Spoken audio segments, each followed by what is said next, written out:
whole bunch of behind the scenes things going on. It just kind of felt like a show where people were just making mistakes and trying to find love or whatever. And then like the kind of the backlash kind of happened after the show. Like we saw Shelly and Elandria having some racist things going on with them outside of the show.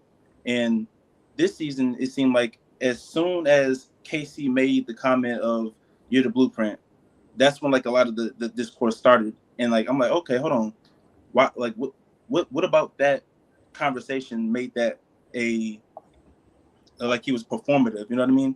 And I feel like that's where a lot of it started. Like he wasn't doing anything wrong up to that point, but yet the discourse was coming, and I feel like a lot of brothers were like could like relate to that sentiment. And I think that's why a lot of us are coming in to like kind of like defend the case, and then it just got worse and worse and worse. And I do feel like a lot of us can see ourselves in Casey, which is why we have a lot more discourse than we did last year. I feel like Ace, he was kind of like a influencer type of guy, probably not as relatable as a Casey.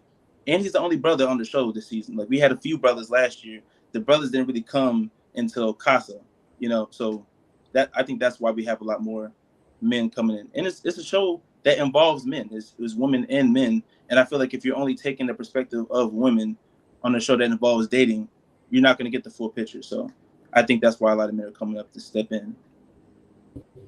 Very valid. I love those points. Real Dope Daddy, same question to you. I mean, what is it that has driven men to watch so much this particular season from your perspective and what you observed? I think it's a good show. I think it's a good show. I think more and more people are talking about it on social media. I think guys are watching it with the women in their life. They might get put onto it that way, but it's a good show and it's going to spread. As soon as you start hearing guys talk about it, more guys are going to start watching it. But I think it's like an anthropological study, right? It's just like a great opportunity to study people. That's what I do when I watch it, right? I'm studying people, I'm learning, and that's why it's interesting to me.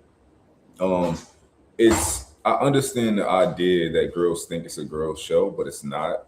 Not even nothing about it is like maybe it's slightly appeals towards women. However, it's a show full of like naked women on the beach and guys macking on them, right? Like that's not a show that men wouldn't watch. Like we grew up watching those. I know at least me, like College Hill and stuff like that. We used to love those types of shows. And this is just nothing but another one. You get to see the guys do their thing, and you get to see who you're gonna root for. You get to see who you're not gonna root for, all this type of stuff. So, but I think I love the fact that men are watching it, because I do think a lot of politics are at play, and I think that's corny. Like, oh, I like this person, so I think they should win, or I like this individual for whatever reason because I see myself in them, no matter what's right, what's wrong. I think that's I think it's corny. So I appreciate that. Now, you two have got a great actually perspective. I can actually ask because a lot of the discourse I saw as well around this thing was that men were watching because of their partners as well, right? And both of you have also mentioned about watching it with your partner as well in that particular space and having those conversations. So then I would ask this question: how has Love Island impacted your relationship through these discourses, through watching Love Island, through seeing what you're seeing on the screen? Has it even impacted, or is it just a show for you guys? You know what I mean? Like, has it impacted your relationship in any particular way? Because I think that's a lot of the discourse that was happening online with a lot of some of the ladies. You know what I'm saying? She's saying that they'll have to check their man now because all of a sudden if they support Gay Z, it's like, oh, I now know he's this kind of man. So I would love to know from both of your perspectives, like, it has Love Island impacted your relationship in any form or fashion in that particular space? Raw Dope Daddy, I'll let you go first this time. Has it impacted you in any way in your relationship? no, not at all. Not at all. We had a conversations. We talk about the show. We agree on literally everything. Because we watch it together and we point out things together. So yeah, no, it's we love Love Island. We love watching it together. We love talking about it. Yeah, I'm the same way. My wife kind of agrees with everything that's been going on, in my opinion. So I feel like back when we were younger, we probably would have had like some some things that we disagreed on. But now I feel like she kind of like thinks more logically than she used to. So I feel like it's more, even if we do disagree, we're able to have like good balanced conversations. But we typically agree on everything that happened this season. So I love that. Okay, let's get into some Love Island stuff then, because Boy, oh boy, this season has chalked up probably one of the biggest talking points around a contestant that I think I've ever seen. Of course, the show is getting more eyes on it. We're in our 8th season. I've watched at least the last 3 or 4 seasons, actually. But this particular season has erupted in conversations. We're more engaged, I think, we've ever been. And I guess the first question I want to ask here is, a black man on our screen in a dating realm, and he seemingly had a different experience to all the other Love Island folk on our screens. So you said something, Khalid, earlier on about we can see ourselves in KC. And I think that was a great point that you made. So my question then in this space to kind of kick us off is, what was the experience that you felt like you were connecting with that KC was having on Love Island? What experience was he having on Love Island that you were able to kind of identify and say, I've probably had something very similar in that space? I feel like men, when a woman's feelings is hurt, we kind of like to put our feelings on the back burner a lot. And sometimes we may apologize for things that we don't really want to apologize for. And I'm not even talking about the end of the show. I'm just talking about like how Casey and Aniah's relationship was at first. It was a lot of like reassuring and a lot of like over explaining, when really it should just be like a one-time conversation. And I feel like one thing that Casey probably messed up on is not really being upfront with like, I'm not really feeling heard here. And the connection isn't as compatible as it is. And a lot of things that we do is we don't want to hurt the person's feelings. So we just kind of like push it to the side and just continue to move on. And I feel like that's why he even said himself that he had a lot of resentment, because he pent things up. And I think that's what a lot of us do, when we honestly should just be upfront. Hey, I'm not really feeling this. And I think it would have been better from that point on. So I think that's how we kind of relate to Casey in that matter. Love that. Rodo Daddy, same question to you. What were you identifying with the Casey experience? I don't think I was actually identifying with anything from KC. The one thing I did acknowledge is that I understand that he's young, and I know that when I was that age, I wasn't that perceptive of the world around me, of like the women around me and how they felt about certain things. I wasn't necessarily a leader, right? I was more defensive, those type of things. But I think that's what anybody that's young, you're going to be like that. So I wouldn't say that I necessarily identified with him, but I could identify what was going on. I could identify, where the women, I've dealt with women like Aniah before. I've dealt with women like all of the women on there, and I understand where they are. I understand how much growth Aniah will do, and how she'll look back and be like, damn, I would look crazy, right? Like, I understand that from everybody. So yeah, it's not that I see myself in him, but I see what's going on. So appreciate his thoughts, man. Love to see daddies doing their thing, man. I should say pause on that because I was a bit wrong, but I love to see that the dads are doing their thing. Khalid, you spoke about obviously also kind of like going into that space, and I can definitely identify with something like Casey. I think not having as much assertiveness as I needed to be able to say my feelings, and kind of allowing someone else's feelings to hijack my own experience in that space, leading to what we see. This is where I believe that I think we can all agree where Casey needed to, if Casey is few more years, get a bit more experience under his belt, this will definitely teach him like to learn to be a bit more assertive with his feelings and put his feelings first. That sometimes being first, it may make you look like a villain, but in the end, you're a hero to yourself, because you're always going to be a villain to someone. You know what I mean? If you put their feelings first, he saw it now, he's still a villain, right? You also mentioned about that identification, that space. What else is it that Casey, because I want to keep it, I don't want to say balance, but I want to at least give an idea, because people are obviously complaining about Casey. What else is it Casey was doing in this villa that prompted some of the responses that he was getting? For instance, they said he was disrespectful. He was not being honest about the soul, connection that he might have had. What other behaviors were we seeing from Casey that, as a man, we can see? Okay, you know what? In a few years' time, Casey, you got to work that out so that you're in a better position than where you were this particular season in Love Island. Yeah, I mean, if he was more direct with his feelings and wasn't holding anything back, I feel like he would have had a chance to explore with Soul the way that he kind of wanted to.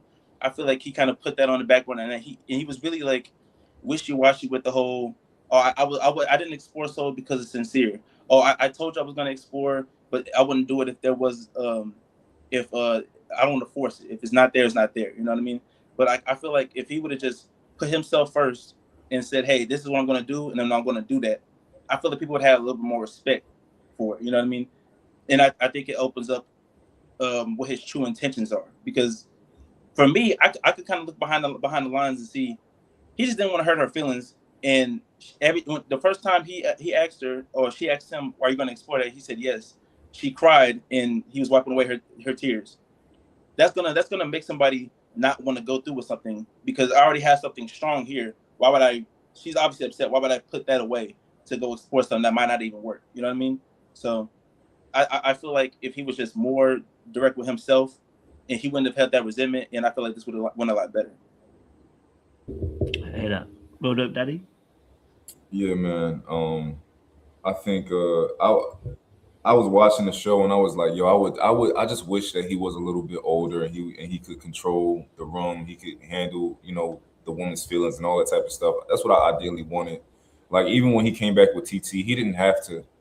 He didn't have to. I don't know if he understood it, but you can still have Anaya to a degree, right? Like come back with TT.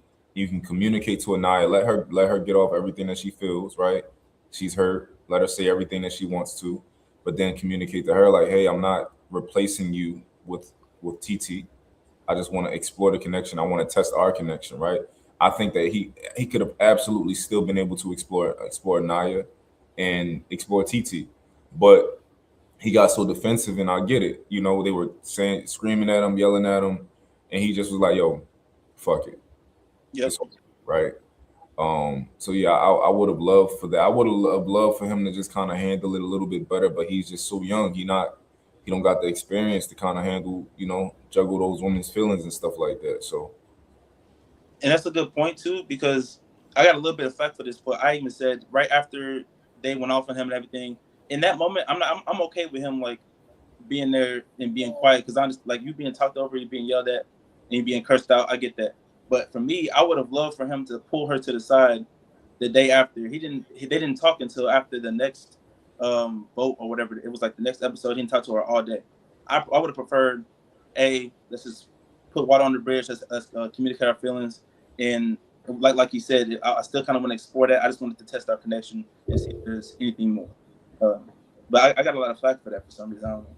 I would have wanted him to do that the same night, right? Same night, yeah. And that's what she wanted, right? So it's honestly manipulation, but I'm not saying that it's like coercion or nothing like that. But Anaya ultimately wanted him to come check on her that same night. Yep.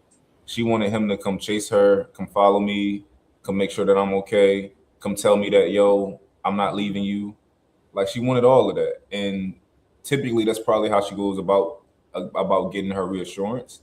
And ultimately she'll grow out of it. But yeah, I would have wanted him to kind of communicate to her that same day, the same night, and just, Yeah. It's interesting. I think in that scenario, I definitely, and this is where we might disagree a little bit, and that's actually really good. Actually, it's got different points of view. So I think in that scenario, for him, I wish he would have leaned more into that villain. I say this because once you get into a place where you don't give a heck, you are the invincible one. Once you start giving a heck, that's where people start twisting you up. Because he gave a heck, he kind of half-heartedly kind of did this thing. Do you get me? So if you're coming back with TT and you come back in that room, right? I need you, and it's not necessarily what you just say, it's the energy that you carry. I wanted him just to stand and say, listen, I've chosen it. It is what it is. Boom. And cry back. And then be done. Because the reason why Corbin gets away because obviously we're talking about colorism later on, but what Corbin is like, I'm just not gonna argue with you, bro. Like, I've chosen. What are you gonna do? You're not gonna move me. You know what I'm saying to you? And again, Love Island's a bit of a game. So when you and I'm sure you guys will also recognize, hang around with dudes who don't really give a heck. See, the reason why women chose bad boys is because they just don't give a heck. If they're gonna choose, they're gonna choose it. They're gonna go that way, they're gonna go with it, and there's nothing you can do about it. Problem is, there's something you can do about KC because he doesn't always stand all the 10 toes down. He kind of like cares about your feelings and cares about his feelings, and he's trying to do both. And when you're juggling both, you've got a problem. Do you know what I'm saying to you? Because you're going to become a villain anyway. You know what I'm saying to you? Like, I don't think there's nothing he could have done to not become a villain. I think even if he had gone to check up on her, had a conversation after, should have called him a coward, should have called him this, should have called him that, should have been as angry as she would have been anyhow. But at least you'd have been like, you know what? I'm 10 toes down. Do you how you feel? I'm here. You know, so, you got to meet that villain. That's what I feel like. Go for it. No, I think that's an option, right? And I think that's what he did, but I don't think he committed to it as hard as you wanted him to commit. I'm saying, yeah. But I think he definitely got to the point of like, all right, fuck it. I'm picking TT and, you know, it is what it is type of situation. But I absolutely think that he would have come out on top if he had the skills to, like, you know, say, like, let TT know, like, listen, I know when we get back here, like, she's going to be hysterical, but I want to explore both of y'all. TT would have been fine, right? She already knew that he had a relationship. You know, she cool, right? I'd have told TT that. And when I got back there, I'd have said, Anaya, say everything you have to say. I know you hurt. You know, say everything you got to say. That's what they wanted him to be, a man, right? They wanted him to be a man, like who can like withstand all that little nonsense you're saying, and I know you don't mean it, right? That can withstand that and then go and talk to you when I know what you're about to do. I know you just want me to hug you. I know you want me to pick you up, right? And just comfort you real quick and let you know that, yo, I still like, we still got a strong connection, even if it's been shaky. I'm not necessarily up and leaving you, right? She wanted to hear all of those things. And I can bring you breakfast the next morning. You'll be all right? Like, I think he could have had both of them, you know? And I think that if he was a little older and wiser, he could have helped Anaya out with those insecurities, kind of like pull her out of that a little bit, you know?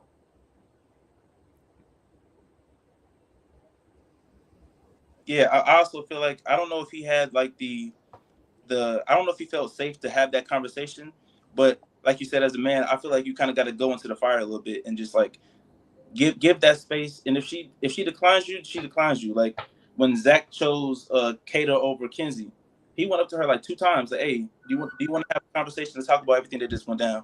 She declined twice. That puts all the blame off of him. It's in Kenzie's court if she wants to continue to have a friendship, if she wants to have any more clarification, and if she wants to have all these misconceptions about how he was feeling towards her or whatever, that's completely on her because she didn't want to have that conversation, you know? No, I definitely hear what you're saying. He could have said, obviously, let's talk about it and et cetera, after, innit? Yeah, I guess, like I said, I think there's different ways to do it, innit? Do you get what I'm saying to you? I think for me personally, the moment that I would have heard any kind of cussing out, I'm not having a conversation after that. I would have leaned into my villain mode. You can cuss me, do whatever you want. I promise you, I'm not gonna care. Because once you start insulting me, you've crossed the line for me. You know what I'm saying to you? But again, that's an energy in itself. So I don't know if it would have even got there because there's a thing where it's like, I'm not gonna move with you. So it is what it is. I think he could have done both Anaya and TT, but I also see why he didn't. I'm tired of fulfilling your dreams, bro. I'm tired of pouring into you, talking. I don't want to do it no more. I want to be rid. It's a weight. It's dragging me down. You know, I can't be free. I'm not even laughing no more. You know what I'm saying to you? It's got a hold on me. So I can see why maybe he didn't want to do both, but I can see how he also could have done both if it needed to, if he felt like he wanted to do that as well. So I definitely hear that perspective. I want to throw something at you guys as well. I want to see what you guys' thoughts are, right? Because I said this to my audience, and I'd love to have different points of view and stuff. I said that when I look at the definition of verbal and emotional abuse, that's what Casey suffered. I feel like it actually got to verbal and emotional abuse, and I was disappointed in the show. First of all, not even putting a disclaimer at the beginning of the show because that was verbal and emotional abuse, and also two, the fact that we didn't see that I wouldn't say punishment, but I would say that there was nobody got involved, nothing. We just saw her come and apologize, and people think that it's over once that happens. But the reality of the situation is, if I have to stand there and take a barrage of insults, and then later on in movie night, they kind of do what they do, and you come over and you stand in my face. At this point, we've gone from even verbal, to now even we're getting to physical because we're closing spaces and we're standing over people insulting. I said at that point, production had two choices. Either we should see people running on that screen to get involved, or she has to be removed. Because it actually was a very dangerous thing to happen. That if Casey is not the guy that he is, and she meets someone else who don't give a heck, right? It's a very dangerous situation for someone to run up on you and put themselves over you, pointing at you, cussing you right there and then in a heated situation. I thought that was on the verge of emotional verbal abuse. But I wanted to see what you guys thought about that. If you have a different point of view, if you saw it differently in that particular space as well. We all see things differently, so I can understand that. Real dope, you've got your mic open, go for it, and then I'll go to Khalid after. No, I definitely think if they would have removed her, I think that would have been perfect. That would have sent the right message. I think that they actually did talk to her and get her to apologize, because that apology looked real. It seemed real like, oh, let me go and apologize real quick, and because they told me to. But I definitely think if they'd have just like removed her from that scene real quick, or like you said, I think that would have been perfect. It would have sent the right message, because it's not okay. Like, have you lost your mind? This is not a man who's been with you for several years, right? This is a man you've known for a week and a half, 2 weeks, whatever. And you about to get in his face and try to emasculate him to get him to sit down. It's just ridiculous. So, go for it, Khalid. Yeah, I wasn't even really too mad at like when the night was going off on KC at the recoupling.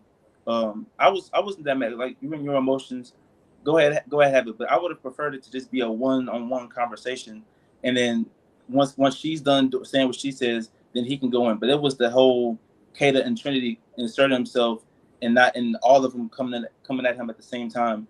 And at that point, I'm not even really tripping about that. But when we get to movie night, and we saw how the tensions were high in the first situation, for them not to step in and get things under control in that movie night, I just felt like we just want to monetize off of this trauma right now, and we don't want to step in and navigate the situation. Even in the recoupling, I feel like Ariana, she's the host, she's like the game manager in a sense. Why are we not interjecting ourselves and say, hey, this is not the time for Trinity for you to ask questions about something else. Let's just have this be a one-on-one conversation. That was not done in movie night either. So like, I feel like if you're gonna be there to host something, or if you're gonna have be a show and you're gonna have full control over what's seen and how the people conduct themselves, I feel like y'all have to step in and make sure that this is a safe space for everybody involved. Even if the dude did some stuff that wasn't okay, that's a different discussion. There has to be a safe space for intentions and everything to be put out there so that the image can still be intact. Because right now it's just Casey is a bad person. We're all gonna check him on the stuff, and that's not really what happened in my opinion. It's interesting because there is a discourse now that was happening at the time that was really interesting, because I felt like gaslighting, because they put TT as the aggressor and not Anaya. And I found that to be quite wild that they flipped it. Even Anaya herself was saying it's not Bad Girls Club, and then did a Bad Girls movement, which was just so ironic in that immediate moment in that space. I want to ask a question maybe in that two questions, obviously, and you can answer both of them as well.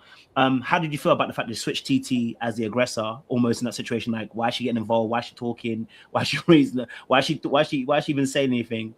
And then two as well, how does a man handle that situation accordingly so that doesn't happen again? Because that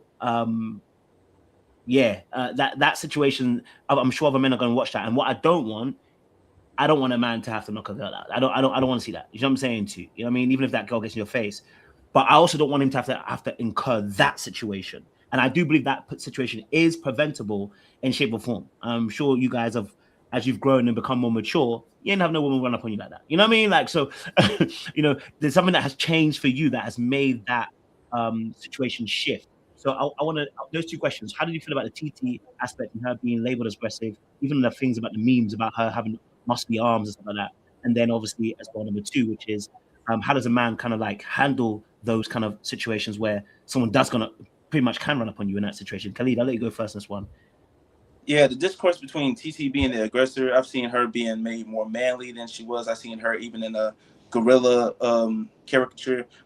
I just didn't like that because I feel like it kind of exposes the whole protect black women, which we should obviously do, but we can't pick and choose which black women to protect, you know. And she didn't interject herself until all the other girls were ganging up on KC. You know what I mean? I would have preferred if there was a one-on-one conversation. I would have preferred TT not even say anything until Ariana pointed to her and asked her how she felt, which they did for most of the other people. But like, if whether I'm your man and you're getting attacked, or the girl is being attacked and the man has to step in, I feel like that's an okay situation. You know what I mean? I feel like I wouldn't have kept it going like TT did. I would have just said my piece and then let it go. But I mean, if Trinity's gonna continue to say what she's saying, and Kate is gonna continue to say what she's saying, I mean, what is she supposed to do? You know, just let her man just sit there and get berated the whole time? Like, I don't know. I just don't like that. Fair play. Yeah, I think it was a case of where somebody tries their hardest to not understand your position and where you're coming from. It was one of those situations because it was completely hypocritical what happened. It's that thing where people act like you're the aggressor, and people do that all the time, every day. It's one of the most common manipulation practices. Trinity is talking to KC, and she's telling him something that she was told, which was a lie, right? From the first place, you're accusing him of something before you ask him about it, and you're asking him questions. You're not letting him talk after asking him a question, right? And then everybody's joining in, and this is between him and Anaya, but you've interjected yourself. You took TT's time away because she was being asked to speak, right? All of these things that were happening right next to TT as she sees the guy she's coupled up with getting abused, essentially. So yeah, she's going to say like, "Hey, like relax," and then y'all want to act like she's the one who's being condescending or something like that. When TT was condescending, so like, "Oh, no shade, babe, but I wasn't talking to you." You know how people are going to respond to that. Where we come from, it's only one way to respond when somebody say, "I'm not talking to you." You say, "Well, I was talking to you." Which I didn't care if you was talking to me or not. I was talking to you. That's how that thing goes. So like that was crazy. And I wish KC would have been able to kind of handle that and advocate for himself and kind of be like, "Listen, Trinity, I'm not talking to you. And until you talk with respect, I'm not having a conversation with you. So have some decorum if you want to talk to me." All the ghetto stuff that people love the ghetto stuff when it comes from people they like. They love it, right? But then when TT want to get in the mud with you, it's like, "Oh, TT, why are you making this in the Bad Girls Club?" Because she want to get in the mud because you asked her to get in the mud. So, yeah. Yeah, and if I would have just sat there and I would have waited for Ariana to step in, like, because there's not really anything you can do when you're trying to get your point across and people are yelling at you and cursing you out. Like, you're only going to really incite the berating more if you continue to try to get your point across when they're obviously not trying to hear you out. So I would have just sat there and looked at Ariana until she was ready to come in and like, "Hey, I need y'all to be quiet right now. Let him speak, and then y'all can come in and say y'all piece."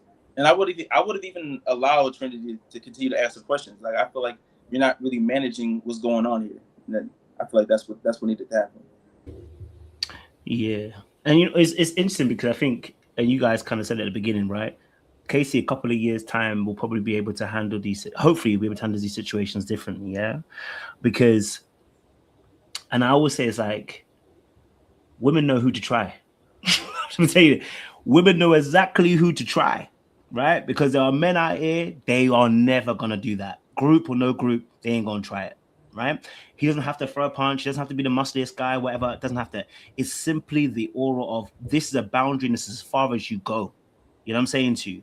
So, because for me personally, I grew up in school and that Casey situation happened to me when I was younger. Because I didn't know how to advocate for myself. You know what I'm saying to you? You're getting called names, you're getting this, you laughed at, and it's because you haven't got an assertive bone in you yet. You know what I'm saying to you?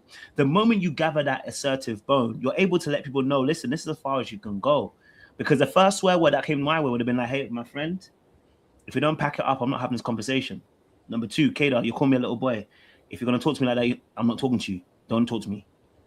And I told Ariane, listen, until they can speak respect, I'm gonna sit down, and when they're ready to talk like adults, then we can conversate, right? But when you can't advocate for yourself and you can't set a boundary like that, they're gonna keep going. And it's like being in school over again. It's like they got their teeth into you, and the bullies have got you, and they're gonna keep bullying you until one day you swing. And bullies like, oh my God, I can't believe you swung. What the hell? And then they're trying to twist it on you, right? But the reality is you have to have set a boundary early so that the bully can't get to start with the bullying in that moment. And that's the unfortunate thing that Casey in that moment, because I wouldn't in that situation, right? What really hurt me more is that once they got onto my girl, I've got to let everybody know this is as far as you can come. You can do anything you want to be, but let me tell you this now: you're never gonna get my girl. I will never let it happen. You understand what I'm saying to you? As a protector, I think that's us as men, right? It's like, you're cussing me, all right, cool, I'm going to take... But when it gets to my gut, you've crossed the line. So I need you to know how serious I am, and this is as far as you can go. This is familia. This is my family. You don't do that thing. You know what I'm saying to you? And I felt like he left her open a little bit. I know Casey wasn't trying to do it on purpose, but he left her open by not advocating for himself. He left her open to also getting shot as well. You know what I'm saying to you? And it should never be that way. I don't want her to experience that in that space. I don't know how you guys saw that in that respect, because I know you both got families too. So in that space, how did you see that Real Dope Daddy? As far as the Tiara situation and Tiara having to, I absolutely agree. Yeah. He's so young, man, and like being that young, and it's typically it's only a couple ways you think you can handle it. You think you either gotta like do what he did, or you gotta yell and scream back, right? I would have loved him to just be like, yo, I'm not talking to y'all until y'all have some decorum. Like, y'all adults, act mature, be mature. Like, all the screaming and yelling, it's not Bad Girls Club, right? Let's have a conversation with me, or don't have a conversation with me. But that's your only options. I would have loved that. I would have loved for him to, like, TT felt like she had to step in. She felt like she had to be the protector, because of where he was. And, I get it. He was confused and just, doing what he think was right. So. Yeah, and I think with the discourse of it, I feel like people forget that this is not like it's a reality show, but it's not like Kim Kardashian and all these polished reality TV stars. It's your local coffee shop person, your local gym instructor. Like, these are regular people that they're gonna go and insert on an island in Fiji. And I feel like people wanted Casey to have this high standard of how they had a high standard for how Casey should have spoke, and he's just a 22-year-old kid. Like, he's not gonna know how to navigate those type of situations. And I feel like the villainization of him really was annoying just based off of that. Like, we're not taking into account that these are just actual normal 22-year-old people. We want them to talk like they're from Bridgerton or something. Like, we want them to have this high level of intelligence, and for people to just not understand that was really annoying to me. Appreciate it. The conversation, obviously, with Casey and I was and has been the beef all season long, is whether Casey disrespected Anaya in this place, right? So that's been the discourse and the foundation of the so-called crucify him because he's disrespectful in that space. I want to know, do you feel like Casey was disrespectful? And if so, what do you feel like was disrespectful from Casey's perspective? If you don't think it's disrespectful, okay, cool. Why don't you think he was disrespectful in that particular case of the Casey and Nye situation? Go for it, Khalid. Me personally, I think that the most disrespectful he probably said was like, "Oh, now she got Carl, she can probably get off my dick." Like, I feel like that's kind of disrespectful. But in terms of the things that he might have said in Casa, I feel like it was more hurtful than it was disrespectful. Like, I don't have anything in common with Anaya. That's not disrespectful. That's just a hurtful truth. Now, should he have said that to her instead of saying it to people in Casa? Correct. But, like, that's not disrespectful. The grandma comment, for me personally, I don't feel like he was talking about sex. I feel like he's talking about she goes to sleep early, and there was a lack of physical intimacy. That does not always mean sex. And the crazy thing about that is Trinity asked Bryce for more physical touch. And a lot of the Islanders asked their person for that. And when we saw Anaya wasn't really giving Casey that, but she was able to give that to Carl at Casa. So like we can understand these nuances with everybody else, but we're not understanding that with Casey and the grandma comment. And that movement that when that thing played, Anaya wasn't even mad about the grandma comment. So it's like this purposeful misconstruction of what Casey was saying that like people got mad at. Because when you ask people how was he disrespectful, the first thing they say is the grandma comment. How are y'all more mad than she was? The only person who can consider it disrespect is the person who the comment was made about. You feel me? We can have our opinions, but like if she didn't find it disrespectful, why is that y'all main talking point? You feel me? So I just feel like it was a lot more hurtful stuff. I feel like he said, he was really holding stuff in throughout the first 3 weeks of Casa. And when he got to Casa, he started popping his stuff. He was with his boys. And when you with your boys, you gonna talk your stuff. Now he should have understood that he was being televised. I don't know why he was talking like he wasn't being televised. But like, if you ask a girl right now to pull up their group chat with their girls, it's not gonna be the best of conversation about somebody's boyfriend or husband in that conversation. Same with the boys. When we with our boys, we're gonna be talking our stuff, and it is what it is. I feel like to like not understand that nuance of it, that's where like these discourses are going on.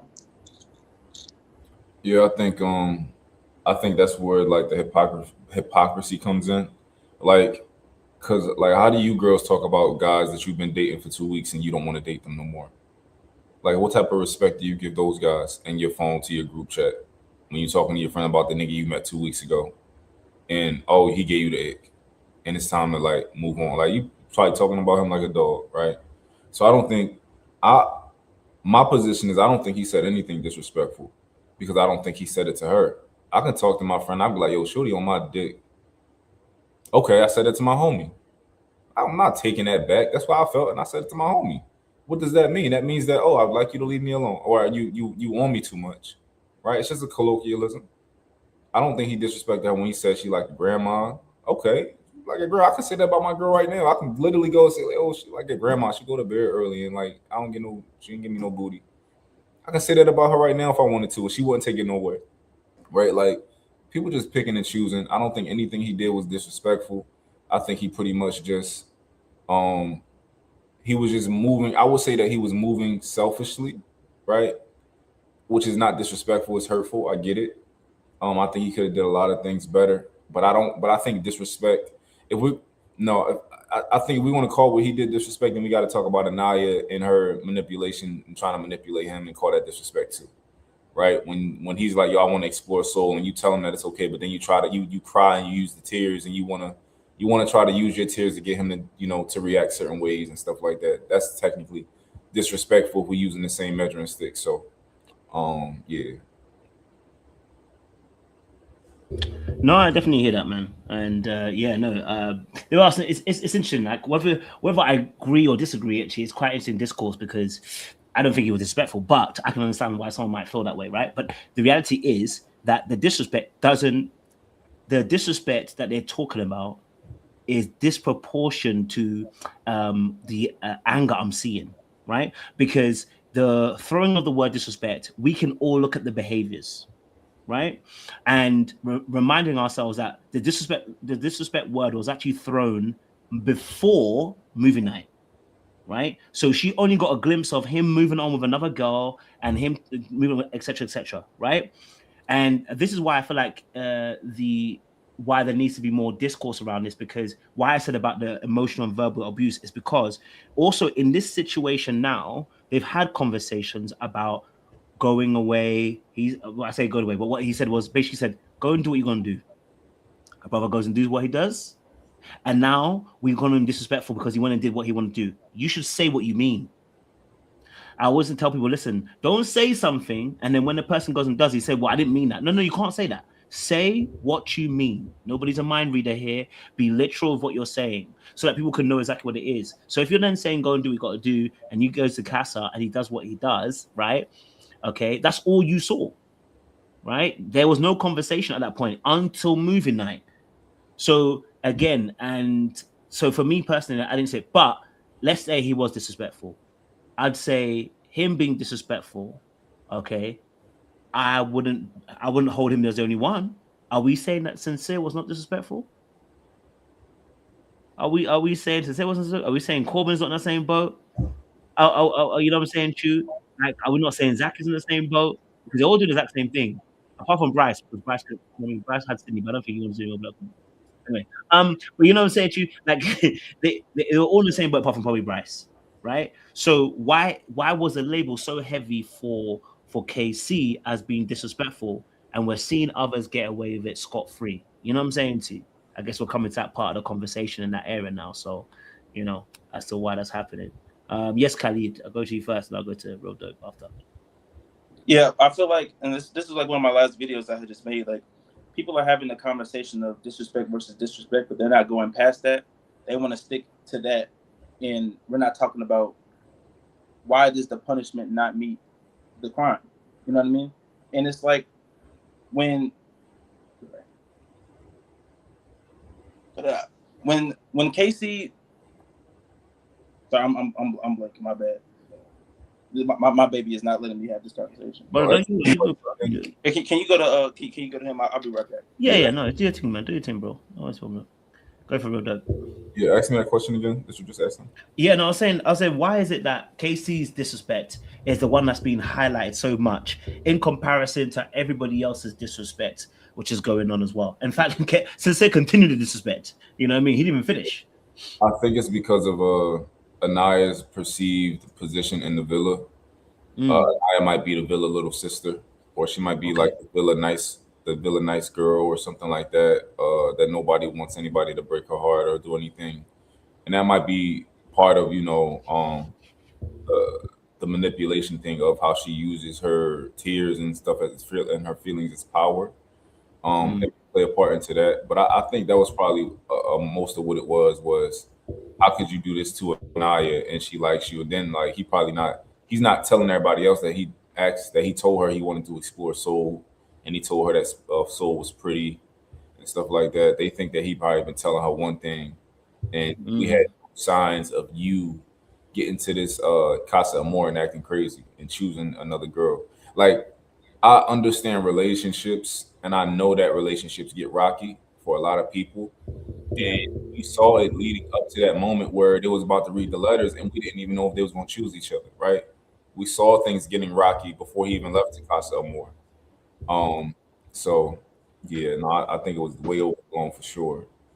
No, I definitely hear that as well, and I think, you know, it was when I watched it, I was like, the fact that, and I think what's also interesting is the fact that Sincere is also good friends with Anaya, and I find it fascinating that Anaya has so much energy for KC, and a person is dogging out your girl, and you are cool with them.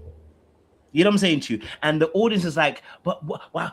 And they're still trying to defend it. And I find it fascinating that the cognitive dissonance that they have to go through in order to actually be accepting of the fact that Anaya is good friends with somebody dogging out your girl, and you're chilling with that person. But you want to talk about disrespect with the person who's trying to move on and get on with his time, which actually, funny enough, with production doing everything they did, between, I think, after that last kind of like the sorry, we don't hear him talk about Anaya again. But Anaya keeps talking about him. At every corner and chance. Khalid, you're back. Talk to us. Yeah, I feel like Sincere, he'll do the disrespect, but he'll talk in such like a passive way where it's not like seen as like a disrespectful tone. In versus KC, the way that he was talking, popping his stuff, I feel like people will find that more abrasive in a sense. So like, and I what I've learned is a lot of women care about the words more than the actions. There's a lot of people who relate to Melanie because how many girls will have a guy that would tell them, hey, this guy is doing XXX, and it will continue to go back to that person. You know what I mean? So me personally, the words matter more in this situation. And I mean, there's a little bit to it, to the fact that Anaya did find Sincere attractive. She was really overly going to support team Sincere with Anaya. I feel like that plays a little bit of it, but it is a little bit of a hypocrisy. I mean, Sincere did way worse, 10 times worse than you can even say that KC did, and that's even like a area of discussion. there's no discussion about did Sincere do anything wrong, and I feel like that's where like the issue comes in for me, and I feel like we're just holding the black man more to a higher standard than we would the lighter skinned man. And I feel like that's just the conversation that needs to be happening. I see the hypocrisy, but I think that there are other things at play. Like, for example, Sincere is just very naturally manipulative. I don't even think he tries it, right? I think it's just like, you know, whenever you around him, like he got this thing where he sounds sincere in everything that he's saying, you know, like, yeah, man, I've been doing Melanie wrong. I really want to get better. Like, I'm just, you know, I just want to make her breakfast every day and just see what I can do. How can I get on her good side, man? Like, when you say stuff like that, you know, it's like, all right, it's harder to see him as like the villain, as somebody who don't know how to talk like that. Mm-hmm. You know? He knows how to talk to women for sure. Yeah, like Sincere is like more extroverted in a way where most people around him probably end up being friends with him in some way, right? Because like his personality is very like, you know, so I think that played a big part in Anaya, you know, kind of thinking like, no, Sincere really likes you because like, all right, I'm manipulating Melanie, but I'm manipulating you too with my smooth talk and all that type of stuff. So I think I don't think KC had that ability. Nope. Which is honestly, I don't think Anaya was like, I don't think she was stingy per se. I just think KC wasn't giving her the energy of like, yo, like let's, you know, I think it was probably just him not really knowing. I don't think it's her like, oh, I like Carl more, because we saw that she didn't have more chemistry with Carl.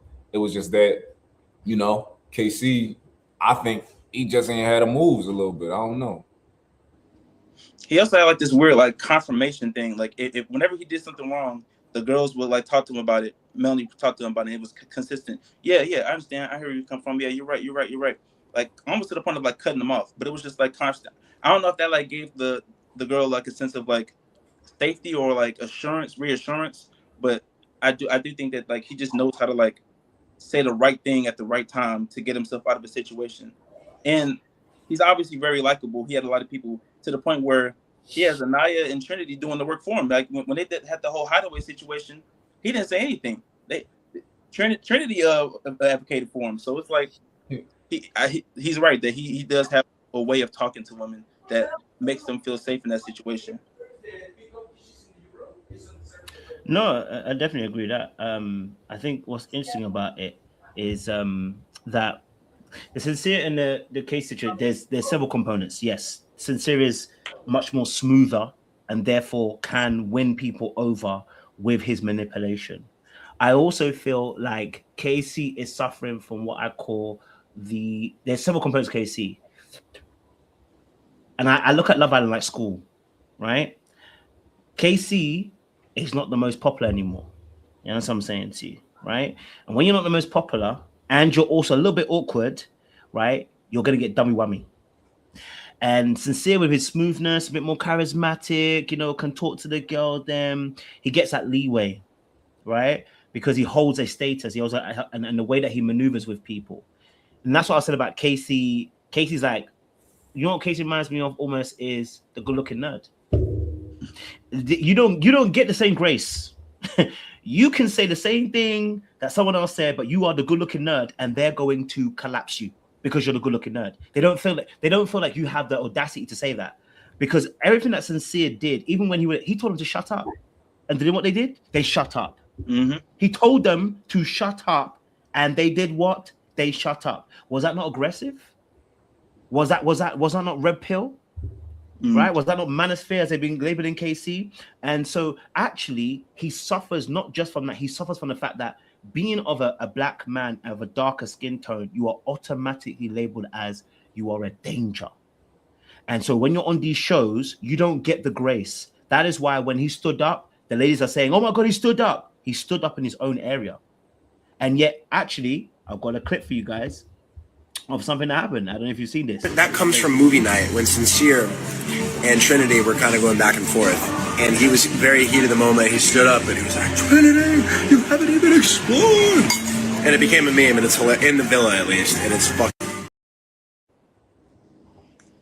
So it looks like KC ain't the only one standing up here, but they didn't show us that part, right? We know Melanie stood up. We know Anaya stood up, right?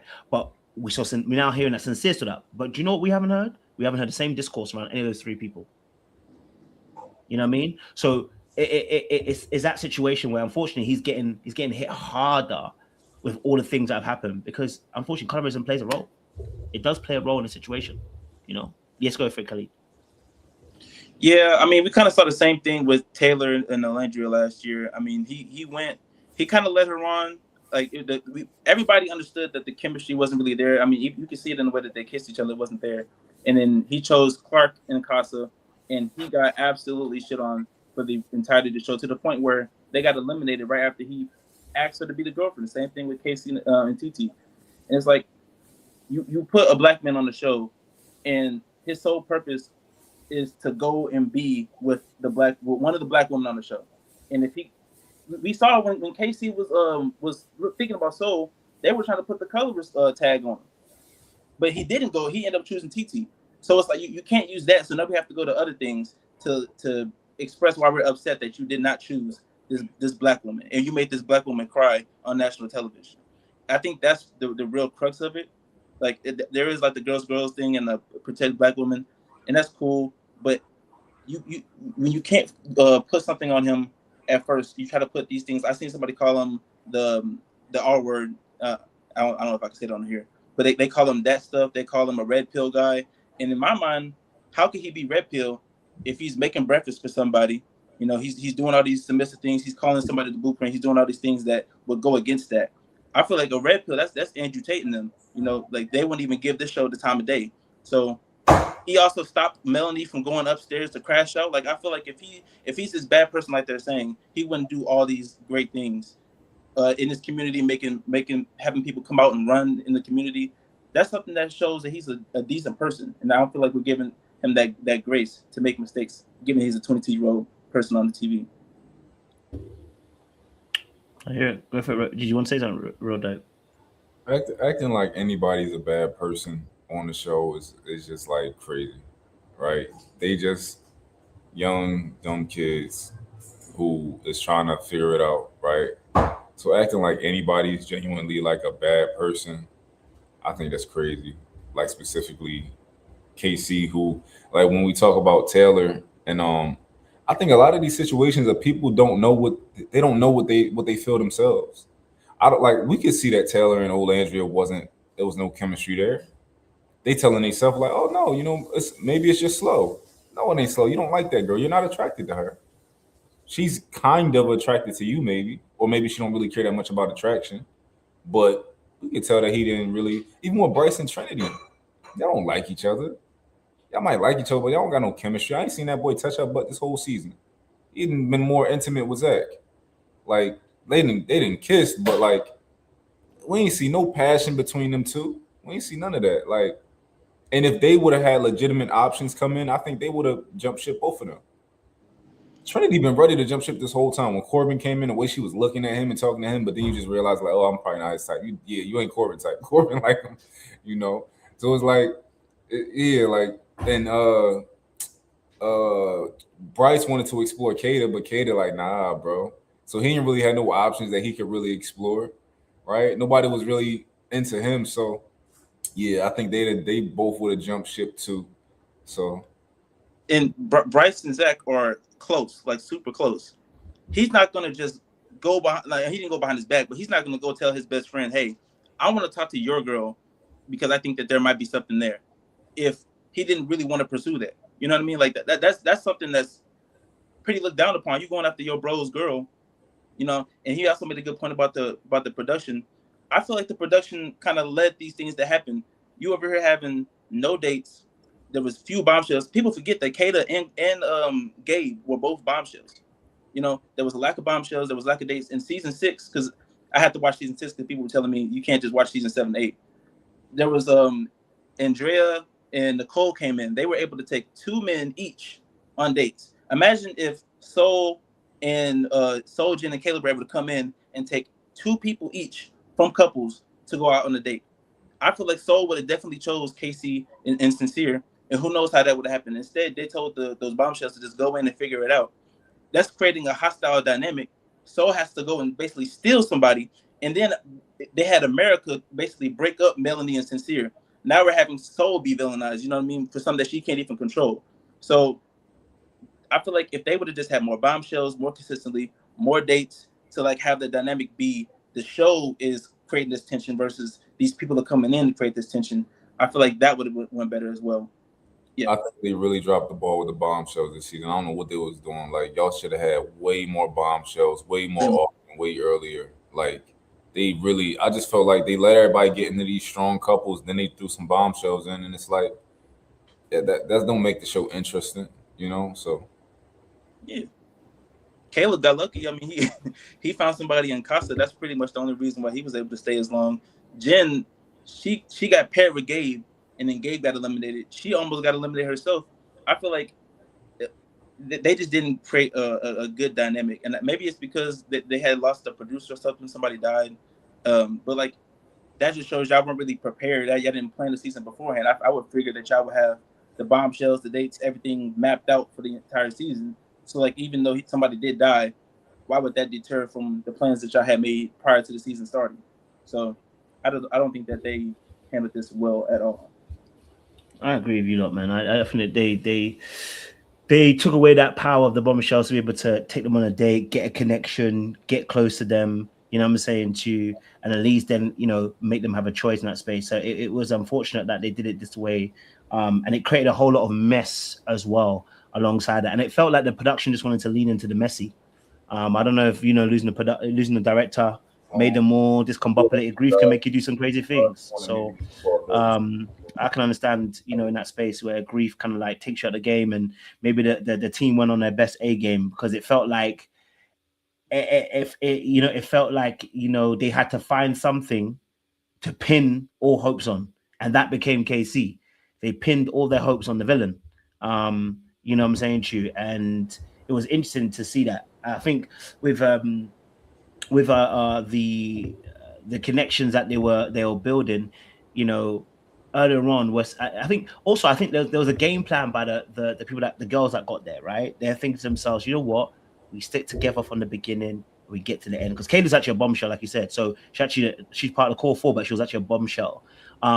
We stick together, we get there. And I think that also is why Casey got hit so hard, because we have Melanie sticking with Sincere, we have Kayla sticking with Zach, we have Trinity sticking with Bryce from the very beginning, and now we have Anaya supposed to stick with KC. But Casey decides, I don't want to enter the Matrix. I want to be outside of it. I don't want to be in this little matrix that you got going on, and actually ruined what the core 4 were actually producing to get to that top. Because had he stayed with Anaya, this might have been a win, right? This might have been a win. If he had faked it all the way through, this could have been a win. But I also understand why man's got to be true to himself. And if you're irritating me, I'm not getting no touchies. I'm not getting no love. I'm not getting no affection. Oh, I'm never gonna fake. There's nothing to fake. There's nothing here, blood. So I also understand that perspective as well in that space. I also want to add before I ask one last question, because I know time's gone to the hour. No? Oh. Okay. Oh, yeah, go for it. No, I was saying no. Good. Oh, okay. I guess the last question then to ask, and maybe we have to do a part 2 of this, because I think there's a lot to tackle in 1 hour as well, right? There's been a lot of talk around Red Pill. A lot of talk about Red Pill. I feel like Red Pill has been used like the word narcissist. The women found it, and they just started utilizing that word, bro. Like, you know what I mean? Without no deep understanding, without no deeper research about Red Pill. I'm seeing people writing content. I say content, people writing these on magazine scripts. I'm seeing people do online articles and stuff like that, talking about, and most importantly, is usually Casey at the front of it as being Red Pill manosphere, right? And I find it so intriguing, because I was on Threads a lot, and I'm seeing women talk about Red Pill, and I'm asking them, tell me what Red Pill is. I don't think I had one woman explain to me what Red Pill is. You understand? I don't know. I feel like what happens is sometimes people don't sit down with an idea to really be able to understand what it is. It's almost like what Kevin Samuels became with the women. It's like there was part. By the way, I didn't agree with Kevin Samuels a lot of things. I ain't gonna hold you. So me and him, we're not seeing eye to eye on things. But you know, like when you can't explain something, and you're just letting your feelings run. Instead of actually really looking at what's actually happening, they're going to just bundle everything together. I don't like it, so I'm going to throw red pill over it. But there's no understanding about it. I don't like it, I'm going to throw manosphere all over it. And it's like, hold on a minute. Tell me what that is, because you're saying to me this person is red pill, and I'm looking at it going, yeah, that's not red pill. Like that's not red pill. And anybody who disagrees with you is an incel. It's like, that's not what red pill and incel is in that space as well. So I was intrigued by that. I don't know how you boys saw it with the red pill conversation, the manosphere conversation. Apparently men are and stuff like that. Yeah, I don't know how you guys saw it. Real dope. Talk to me. I think it's crazy. But I get it. I understand it. So I consider red pill to be two different things. So you have the red pill, the idea of red pill, right? Which is what it's supposed to mean, which is just the truth, whether you like it or not. And then you have the red pill community, which, you know, is a space where hurt men gravitate towards for refuge to attack women whenever they get the opportunity, and they consume content that just likes to, you know, wherever women are getting slam dunked on, kicked out, like things like that, they just like to be able to see that and make them feel better. So those are two different things. So KC's not at all red pill. The men defending KC for the most part are not red pill at all. They're just reasonable and they just see what's going on. But like, yeah, throwing a red pill over it is like, it's corny. Somebody called me red pill today. I'm like, yo, red pill niggas hate me. Like, they fucking hate me. So yeah. Yeah, I agree with everything he said. I mean, I feel like if you view women as your equal or somewhere around there, I feel like you can't possibly be red pill. I feel like red pill is just like, you completely feel like you're superior to women with no like logical basis to that. It's just women should be under you, and there should be no discussion about that. And I feel like there's been nothing on the show for Casey to exhibit that behavior, nothing at all. And I feel like I would challenge them to actually have examples of that situation, because just popping your stuff at Casa, that's not an example of red pill. That's just you venting out your frustrations. At least you can see it that way. And I feel like if there's some discussion there where it seems like the discussion is 50-50, then we can't just put these labels out on these people, especially given how damaging that is. Like Andrew Tate, that's a guy who's not really welcome everywhere because of his content. So you putting these labels on people like that without even fully knowing what it means, that's a very damaging thing to a 22-year-old to a 22-year-old who just got out of college. You know, so that's why I'm at with that. No, I definitely agree with that. And it's funny because I love the way you put it across as well, real dope as well, is that we have to, and that's why I was asking women what they understood about red pill, because what they're really identifying is when there's a stage called red pill rage, where men get to a stage where they're just angry, right? And if they don't evolve, they stay in that position where everything about a woman just becomes angry. That's the incel stage, right? That they're talking about. It's a specific stage.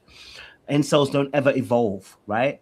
But most men who go through that have either come out of that and gone, I don't need to stay there because I need to keep angry. It's not going to help me. And they grow out of it. Now, the actual ideology about red pill, most people, men and women, actually identify with red pill more than they actually like to say, right? Because what red pill ideology actually focuses on, right? It promotes strong boundaries, financial independence. You should be physically fit, purpose and discipline. You have a better understanding of what attraction is, right? And not making a relationship your whole identity. Now, are there some tenets that I don't agree with? Absolutely. Okay. All right. When I first got into red pill page, when I was first understanding, because I came across it on the internet, I was like, some of these things are mad. Things like where you're always saying all women are this or all women are that. I don't agree with that. You know what I mean? You can't date and love someone and always think they're all manipulative. They're all liars. They all this. They all want this. They don't all want everything. Do you know what I'm saying to you? So that thing for me, the generalizations and sweeping generalizations by certain red pill content creators was a problem. You know what I'm saying to you?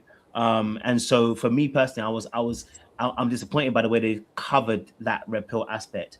But in terms of attraction, we mostly followed it. In fact, Love Island itself is a red pill island because it bases it on the physical attributes. When people are choosing people, they're not choosing them because your personality is amazing. They're choosing them because you look good. When they first start, they start kissing each other. Everything's very physical. How do you make the deduction if you're going to do these things? Because you physically are attracted to somebody. So the more fit somebody is, the more the person's able to have better boundaries, the more that somebody's able to, be able to. We're seeing with Sincere. The more that is manipulative, the more that he's getting liked. He's not even going the opposite way. The more that he does more of these factors of being toxic, women are saying that men are these things. But the more that he's being toxic, the more the women are defending him. The more that women are coming and saying, well, let's make the concession about Sincere because he does talk a bit more softly than KC. Well, then you're proving the point. This is what I'm saying to you, that men can get away with certain things because women actually allow these men to do these things. So then this is what Red Pill actually highlights. Now, it's not all good. I understand that. But there's a lot of things in there. It's just highlighting observation of the way that we move as human beings. So for me, I was like, when you're utilizing it in a way as a weapon and saying that a man is because you want to label him with a certain type of red pill in terms of the way that they behave, I don't like that. You know what I'm saying to you? In that space. But yeah, final points, because guys, I know the time, I don't want to take you more than an hour, but final points in this. I think we have to probably do a part 2, so because there's too much to cover. Khalid, go for it. Give us your final points, man. Yeah, I would just say I kind of expected better from Love Island. Like the whole vote thing at the end, having us vote for 3 other couples, and including KC, instead of just having a single. Who do you want to be in the final?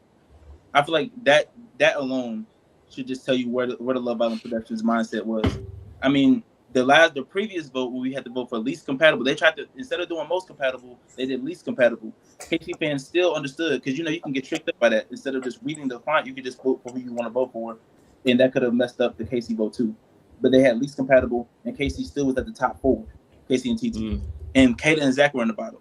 And then we see in this finale, Kayla and Zach were 4th place. So I just feel like if they had just kept the vote the same way, Casey would have been in, and I don't think they would have won. I still think Trinity and Bryce would have won. I think they were always going to win. But it's like y'all did not have to do that. Y'all were still going to get your outcome. You could have let the outcomes go as they may.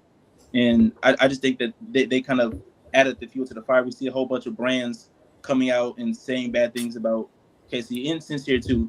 But I just hope for next season they can understand the discourse that is becoming on, that men are not coming out into this space to defend somebody who doesn't deserve defending, and have a better season next season, because we don't deserve any racism or BS for anybody really. I mean, I know you got some stuff too, so like it's not just on KC, but I would just like a better discourse next season, a more logical and healthy discussion between both parties.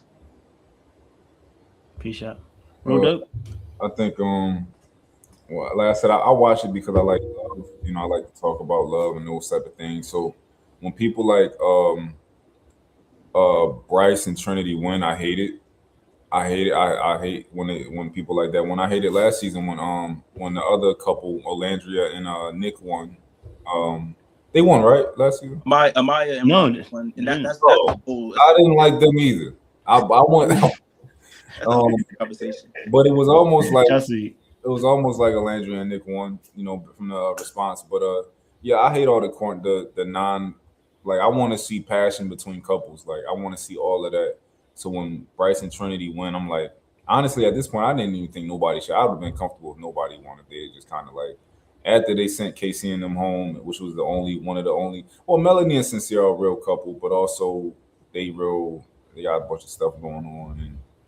But yeah, I hate the way it ended up. But I think that men should start watching it more and study it, because it's a good thing to like kind of study people.